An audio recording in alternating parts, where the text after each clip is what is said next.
Back to news. రాజధాని అమరావతిపై మాజీ CM Jagan వ్యాఖ్యలకు కూటమి నేతలు అదే స్థాయిలో కౌంటర్ ఇచ్చారు. జగన్ కు మతి భ్రమించిందని మండిపడ్డారు. 5 ఏళ్ల పాలనలో రాష్ట్రాన్ని సర్వనాశనం చేశారని ఆరోపించారు. రాష్ట్ర ఖజానాను లూటీ చేశారని అన్నారు. అమరావతికి మద్దతు ఇవ్వకుండా మరో పెద్ద తప్పు చేస్తున్నారని కూటమి నేతలు ఫైర్ అయ్యారు. పట్నం నుంచి ఎంఏ తీసుకోండి, విజయవాడ నుంచి విఐ తీసుకోండి, గుంటూరు నుంచి GUN తీసుకోండి, మావి గన్ అని పేరు పెట్టండి. మచిలీపట్నం, విజయవాడ, గుంటూరు, మా వి గన్. సరే, గన్ అంటే బాగుండదు నీకు, అది జగన్ అనేది గుర్తుకొస్తుంది లేననుకుంటే సరే వేరే పేరు పెట్టండి. 110 కిలోమీటర్లు క్యాపిటల్ ఏరియాని డిక్లేర్ చేయండి, కారిడార్ కింద క్యాపిటల్ ఏరియాని. ఆ 2 లక్షల కోట్లలో 10% పెడితే చాలు. ఈ మచిలీపట్నంకు, ఈ విజయవాడకు, ఈ గుంటూరు మధ్య కనెక్టివిటీ కోసం.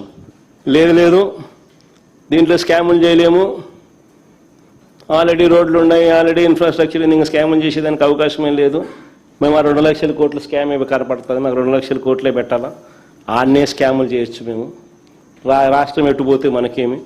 కానీ 2019లో మరి జగన్మోహన్ రెడ్డి గారు అధికారంలోకి వచ్చాక 1924 చూస్తే ఈవేళ మా అందరికీ అనిపించేది 14లో జరిగినటువంటి రాష్ట్ర విభజన కంటే కూడా 19లో 24 మధ్య జరిగినటువంటి పరిపాలన వల్లే ఆంధ్రప్రదేశ్ రాష్ట్రానికి ఎక్కువ నష్టం జరిగినటువంటి పరిస్థితి, దుస్థితి ఈవేళ ఆంధ్రప్రదేశ్ రాష్ట్రానికి.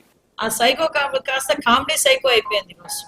సొంత తల్లిని పార్టీ నుంచి సస్పెండ్ చేసిన వాడు, సొంత చెల్లి గురించి, ఆస్తి గురించి కోర్టుకెక్కి కోర్టు దగ్గర కూర్చొని నంగనాచి కబుర్లు మాట్లాడిన వాడికి అమరావతి రైతులు చేసిన త్యాగం గానే, అంతమంది రైతులు చేసిన ఉద్యమాలు గాని నిజంగా అతనికి ఏమైనా కదిలిస్తాయని అనుకుంటున్నారా మీరు?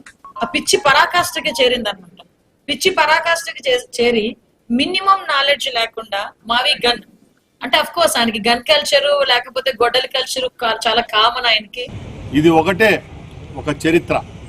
అమరావతిని రాజధానిగా చేసుకోవడం, ఇంకా జగన్ అబ్బ వల్ల కూడా అమరావతిని మార్చే శక్తి సామర్థ్యం ఉండదు అని ప్రజల ద్వారా ఎన్నికైన రాష్ట్ర ప్రభుత్వం, అలాగే కేంద్ర ప్రభుత్వం యొక్క శాసనసభ్యులు, పార్లమెంట్ సభ్యులు, రాజ్యసభ సభ్యులు ఏకవాక్య తీర్మానంతో బిల్లును ప్రవేశపెట్టి గెలుపొందడం జరిగింది.